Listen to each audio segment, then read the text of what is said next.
Welcome to Talk Me Healthy. Each show, we invite a guest to explore a topic related to healthy living. They share their expertise and personal stories, and we learn from them how they turn their passion and knowledge into practical tips that you can use now to improve your health.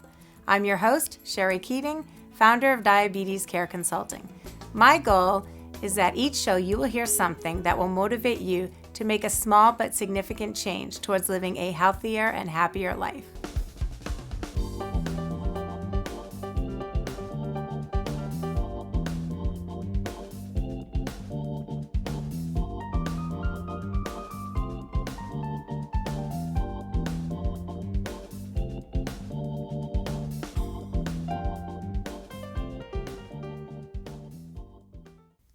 Hello and welcome to Talk Me Healthy. My name is Sherrie Keating and I'm your host. Today's show we have our guest, Gayle Yarnall, and Gayle is going to be talking about the Braille and Talking Book Library for the Blind and Physically Handicapped. Gayle is the chairman of the board for the Amesbury Council on Aging. She also runs a low vision group at the center. And she's a consultant for the Talking Book Library. So I want to welcome you, Gayle. Thank you so much for coming as my guest.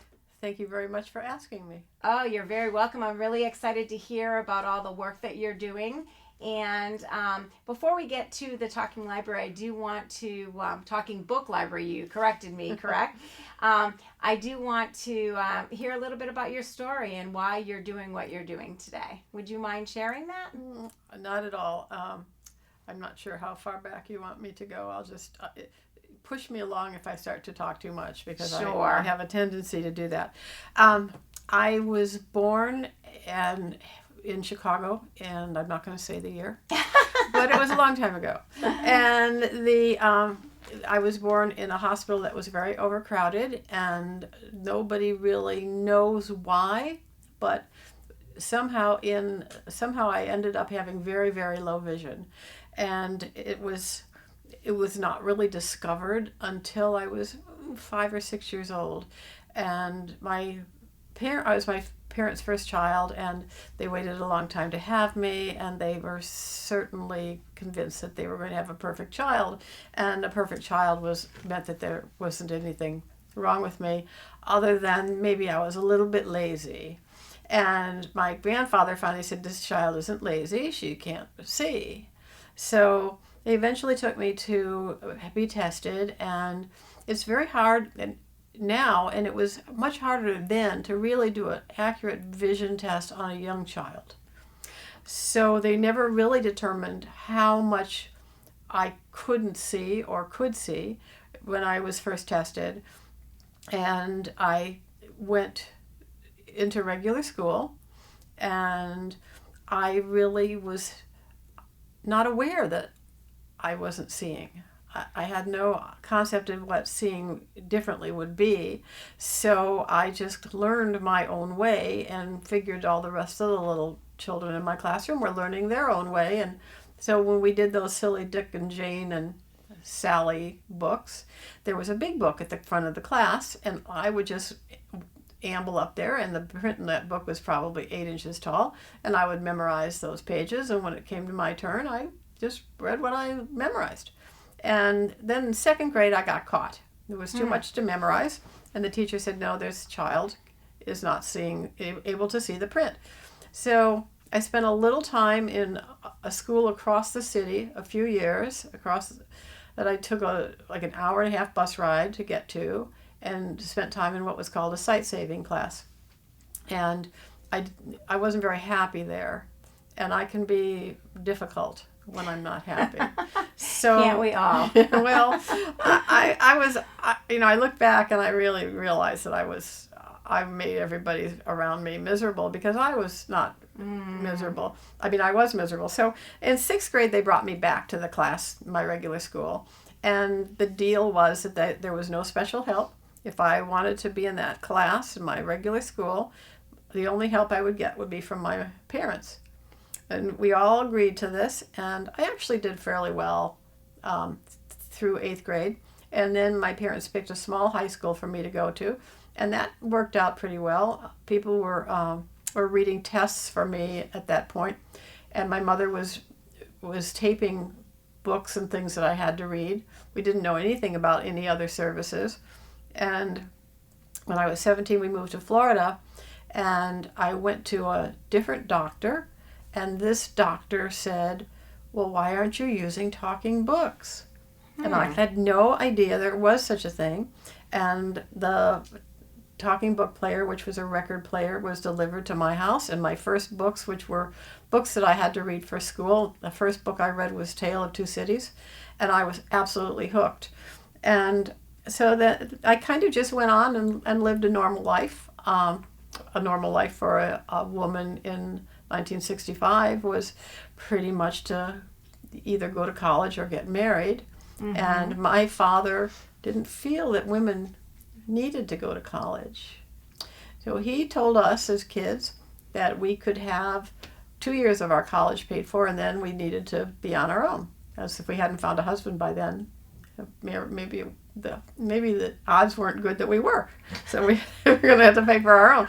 Well, also I had a guidance counselor that told my parents that a blind young woman was best getting married. So I had a boyfriend. We got married. Had 3 kids right away. They're wonderful, wonderful children. They're all well grown now in their 40s and 50s. And I ended up being single when I was 30 and needed to find a job, and ended up working for the University of Colorado in the very early Disabled Student Services program. It was actually a job I got through CETA, which was a Comprehensive Education and Training Act, which helped place people who were having trouble finding jobs. And I worked there for a couple of years, and then I came to Massachusetts and worked for Kurzweil Computer Products. I did that for several years. Then I worked for a California company, all in adaptive technology. So I went to work for a California company called Telesensory Systems. Both of these companies are since gone. I was the New England rep for that company. And then in 1994, I started my own company and carried products by other companies and did training. And also that year I got married to my current husband, who now we've been married for 25 years. And we moved to the North Shore, and I started the business, and it grew and it grew. But early on in 1996, so I'd had the company for 2 years. I had, I think, 2 people working for me at that point. And I had an literally overnight onset of really serious glaucoma that took all the remaining vision that I had instantly. And it wasn't as difficult for me as it would have been for other people, because I had a customer base that ranged from lawyers to psychologists to professors that were all blind and visually impaired. So I never felt the same thing that somebody else might go through who didn't know another single blind person. So I had lots of support. I knew that I could still be successful. I had never driven, which was the hard thing for people when they lose their vision. So the company kept growing. And in 2008, when we were a staff of 8 people, I sold the company to Perkins, the School for the Blind. And there I had agreed to stay for 2 years. I ended up staying for 4 years. And when I decided to retire, the Talking Book Library was housed on the Perkins campus. And I had always said to the people who worked there that they had the best job in the world, because they got to talk about books all day long.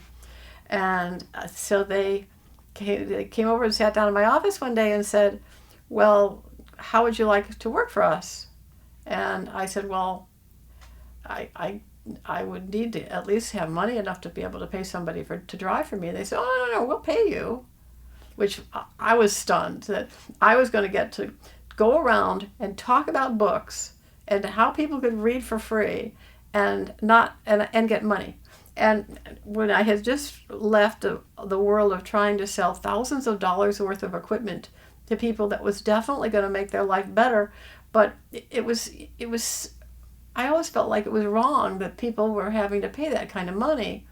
For example, in that time, you could buy a computer for maybe $700 or $800, and then you had to spend $1,000 to make it talk. Wow. So that was really disturbing to me. Since then, a lot of that kind of technology is either free or very, very much, very less. So I kind of was lucky because I ended up with things the way I thought they should be, right at the right time that I didn't need the money to feed all the children of those 8 people who worked for me. So which is the downside of having your own business. You lay there and think, oh, the check has to come from the state of Connecticut, or what am I going to do? You know? And it was so that retiring was great, and then to have this fun job, which I've been doing now for. Well, I retired in 2012, so it's 7 years that I've been going all around Northeast Massachusetts and just convincing people that they should not be paying for books or being on waiting lists at libraries when they could, if they qualify, they can be getting all these books instantly and for free. So wow, you had quite a life. And I have had quite a life. You have, and you've made such an impact in a lot of people with adaptive technology through your company. I hope so. It sounds like you've done a great job, but now you're doing what you really love. I love doing that too. Right, I can sense your passion, but in what you're doing now. It is funny because now I'm not nearly. People still think they can ask me an adaptive technology question, and I know some, but it's not my expertise anymore. What I'm becoming much more involved in is what's out there for services for people who are older. Oh, so that's your kind of switching niche. My passion a little bit, and the talking book player, and visiting all of the retirement communities and everything that Rebecca and I go to has really taught me a lot about what services are out there, what services should be out there, what we have in Massachusetts that other people don't have in other states. Well, it sounds like you have a lot to share about the what you're doing now. So tell me everything you know in 15 minutes about the Talking Book Library. The Talking Book Library. Okay. Well, the library started about, I'm going to say 85 years ago. I didn't realize that. When it started for pretty much just people who were legally blind or totally blind. And legally blind, which is a term that people throw around a lot, and what that means is even with correction, you can see at directly in front of you what somebody else can see at 200 feet. So if you can correct your vision beyond that, you're not technically legally blind. And that legally blind line is used for a lot of things, but not the Talking Book Library. So, for example, if you are legally blind, you most likely can get an abatement on your taxes, your property taxes. If you are legally blind and you own your car, it's in your name, you don't pay excise tax. Oh. So there are, and if you are legally blind, you could be a client of the Commission for the Blind and get the services that the Mass Commission can provide. But you do not have to be legally blind for the Talking Book Library. So I'll go back to who qualifies in just a minute. Let me just do a little bit more on the history. So when the library, when I joined the library in 1964, and by now people can start figuring out how old I am, but I've thrown out a lot of hints. In 1964, we were still using these big, old, clunky record players, and the books were coming to us on records, big, thick, clunky records, and the record players were maintained by the Telephone Pioneers, which was a volunteer group from the telephone company when it was all one big telephone company. And when you got your books, very often the records would be scratched, and you can easily see how that could happen. They would also often be dirty, and it would so it was hard to listen to them. But you were so grateful to have that possible, to have those books to listen to, that we never, I mean, I can't, it had to be really pretty terrible before you'd complain. And we had needles that you could flip the cartridge over, so you had a needle on both sides, and you would just pull balls of fuzz out from those needles, because usually you didn't close the player, you left it sit, because you you didn't want to lose your place. But sounds like they've come a long way. Oh, they've come a very long way. The next step was tape players, and like cassette. They were cassette players, and they were bulky, and they did an interesting thing with the tapes. They took a 4-track tape and made it into 4 sides, so that each side was 2 sides. So you had side 1, and then you turned it over and had side 2. Then you turned it over, flipped a switch, had side 1B, turned it over, and had side 2B. So they could get more on a tape. Okay. At that point, they started selling, you could start buying Walkmans that were adapted, so that you could have a smaller player if you wanted to, but you had to pay for that. The standard player was free. And oftentimes people had 2 standard players, because they had one upstairs and one downstairs. They were portable, but they weren't so portable. And then they moved to these new players, which I'll show you in a minute. But at the same time as they moved to the new players, they moved the collection to digital. So they had to take all those tapes and digitize them. And then everything that was recorded after that was recorded digitally. So the digital files are on a website. Okay. So if you are a tablet user or a smartphone user, you can download those books pretty much instantly onto your device. And there's an app, and it's free. So you can use those devices. If you're somebody who is a smartphone user, there's a player that you can purchase from another company called a Victor Stream that a lot of people use. That's what I actually use. Or you can use the free player that you get from the library. And most of the people that we're talking to in our travels around Massachusetts are not smartphone users. Because you are more in the senior realm. Exactly. Now, although there's many seniors that are getting very tech savvy. It's changing. We see a lot of tablets, a lot of Kindles. The people, the population, every year you're going to see more and more people using smartphones. You kind of have to. Yeah. And one of the things that I like to tell people is, if what's stopping you from using the smartphone is the phone bill, then wait till one of your grandchildren are about to trade their phone in, and they're not going to get much of a trade-in on that phone, and ask them if they'll give it to you, or if you can give them $50 for it. Don't ever sign that up as a phone. As long as you have access to internet, you can do so much with that phone without paying a monthly bill. You can you can use Facebook, you can make phone calls through WhatsApp or Facebook. You can download music. You can download books. You can use it for all of the other little fun tools that there are that you can use. If you're a blind person, there's so many apps. There's an app that I love called Be My Eyes. It's absolutely free, and I can call. I just say launch Be My Eyes. It comes up and it says, "Do you want to volunteer?" And I tap yes, and I get somebody who's live, who speaks my language, who's awake at the time that I make the call. So if I woke up at 2 a.m. and wanted to use this, it would connect me with somebody from the UK, because they're already up. And then they go live with your camera, and they help you with whatever it is you need help with. Really? Like help doing things around the house? Well, what kind of things do they help something you with? as simple as what's the name of what's the name of this wine, or what are the directions on this box, or help me set my oven, or I dropped something on the floor and I can't find it, or does this shirt have a stain?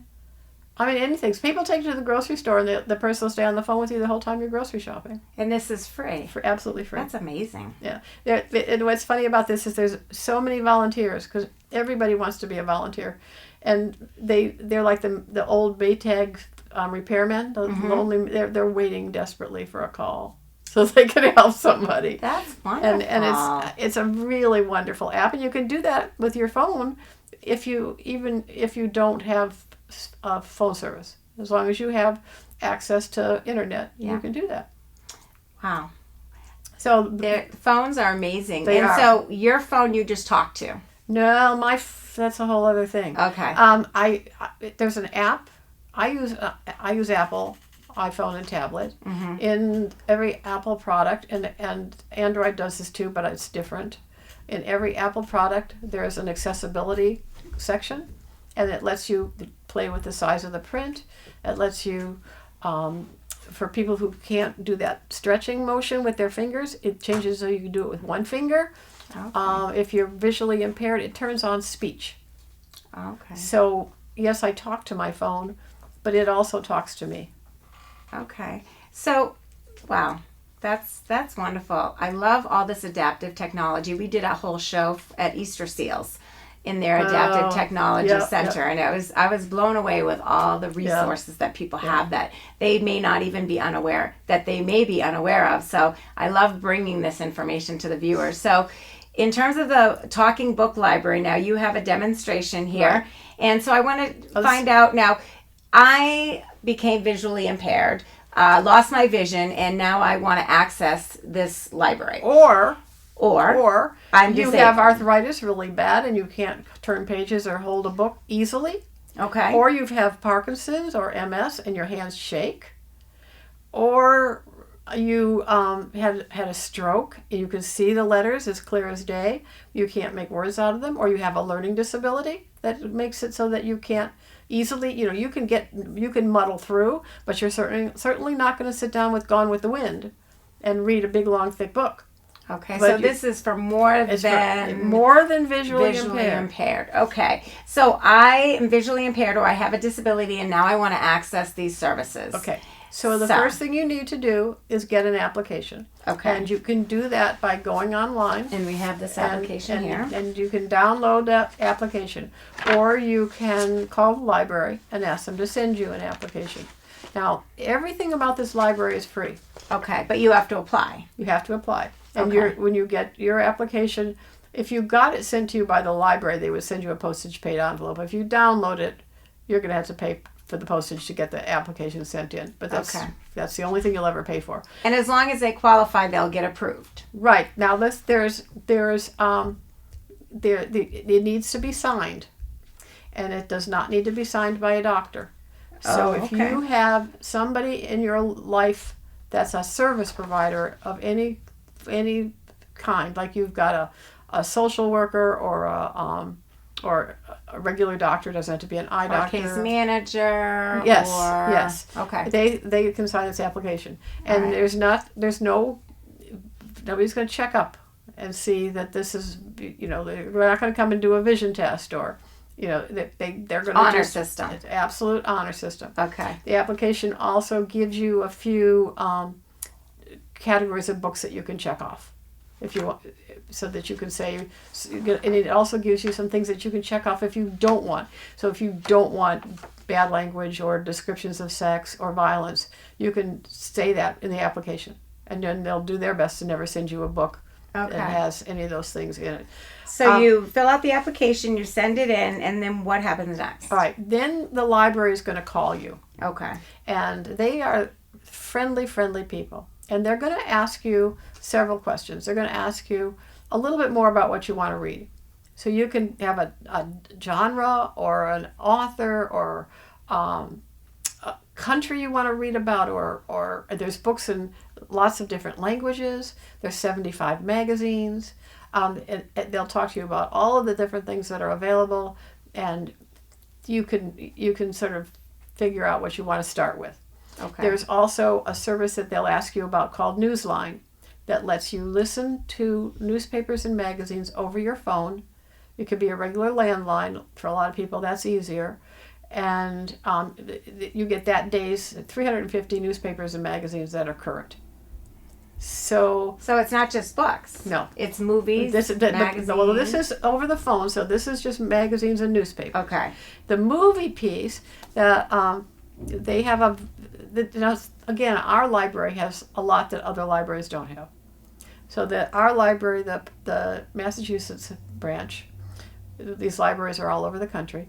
The Massachusetts branch has a pretty extensive collection of DVDs of movies and TV shows that have audio description.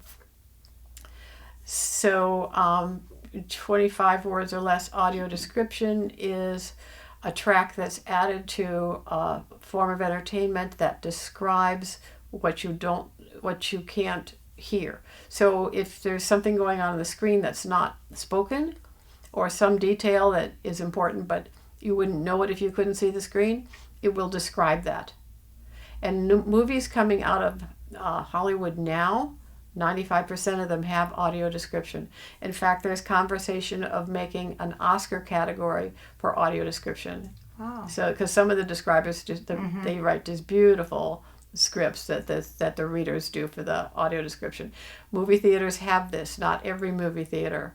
The movie theater that I prefer is the Methuen Loop, but I think most of the AMC theaters have audio description for almost all their movies. So you're really getting a complete picture of what they're trying to show you. So you can get these DVDs from the library. They do not provide a player. You have to have your own. You can play it on your computer, or you can have a DVD player to play the movies that they send you.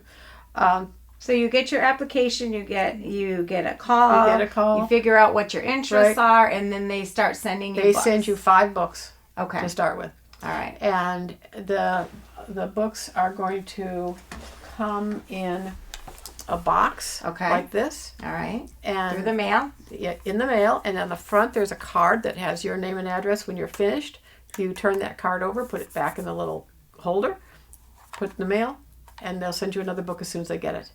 Very easy. Very easy. I'm gonna. And you're gonna demonstrate. I'm now, gonna so this is a demonstrate the player. player. So you said you can watch on your computer or listen on your smartphone. But this player, is this something? Well, so what you're gonna watch on your computer is a movie. Is a movie. This is a book. Okay. So this is only listening. All right. And that would be what you would do on your phone or your tablet would be the listening.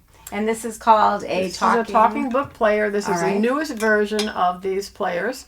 Because it used to be cassette, then it was the records before that. So this is like so now they're most digital. updated. And when we finish the demonstration, I'll pull the book out so that you can see what the cartridge looks like that the book comes on. So this runs on battery or plugged in.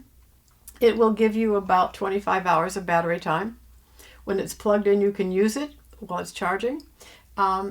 If your player starts to not function correctly, it will often be the battery. All you do is call the library. They won't ask you any questions. They will send you a new player. You take it out of the box, put the old player in the box, put it out for the mailman, postage paid, it goes back to the library. Well, they make it really easy. They make it very easy. And if there's something that's hard, they'll do their best to make it easier. So there's not many buttons. It's very easy for older people to use, but it's not designed on purpose. This is used by 2-year-olds. So we have people of all ages using these books. So this player is made so that anybody who has any problem can use it. Things are color coded. There's Braille labels on the keys to the sides of the keys. The keys are shaped that sort of indicate what they do. They're also made so that they're pretty much all concave. So there are people who use these players with pressing buttons with a stick in their mouth. So these keys are all made so that stick isn't going to slide. Mm-hmm. So they have a secure access. I'm going to press the play button, and we're going to listen to Michelle Obama read her wonderful book. Elementary music workbook, which I was thrilled about, and showed me how to position my hands properly over the keys. "All right, pay attention," she said, scolding me before we'd even begun. "Find middle C. When you're little, a piano can look like it has 1,000 keys. You're staring at an expanse of black and white that stretches farther than 2 small arms can reach. Middle C, I soon learned, was the anchoring point. It was the territorial line between where the right hand and the left hand traveled, between the treble and the bass clefs.